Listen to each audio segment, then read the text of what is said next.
তারপরে দেখো গোপালের সামনে শুয়ে শুয়ে দুধু খাচ্ছে, চারিদিকে দুধু লাগিয়েছে, পুরো মাখন যেরকম গোপালকে তো চারিদিকে লাগাতো সেরকম। দেখো মনে হয় লোকের বাড়িতে গিয়ে মাখন চুরি করে খেয়েছে, দুধ চুরি করে খেয়েছে না? কি গোপাল দাদার মতো নয় যাচ্ছিস তুইও? কি গোপাল গোপালের মতো নিজে চারিদিকে দুধু লাগিয়েছিস? খাওয়ার সময় কি দুধু চারিদিকে লাগাতে হবে? হ্যাঁ, দুধ যদি পড়েই যায় সব, তাহলে পেটে কি থাকলো?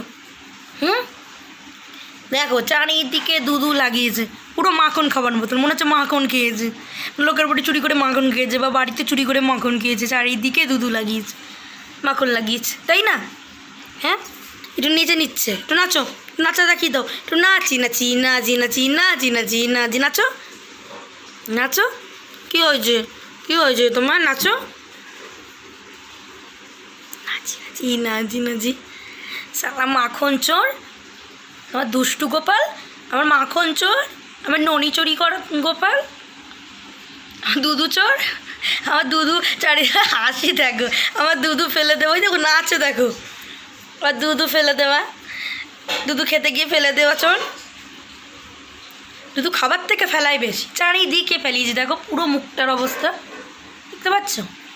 কি দুষ্টু, আবার নাচে, গোপালের সামনে শুয়ে রয়েছে, গোপাল বসাই দেখো শুয়ে রয়েছে, দুধু ফেলিয়েছে, এক মুছতে হবে মুখ, তার আরাম করিস না।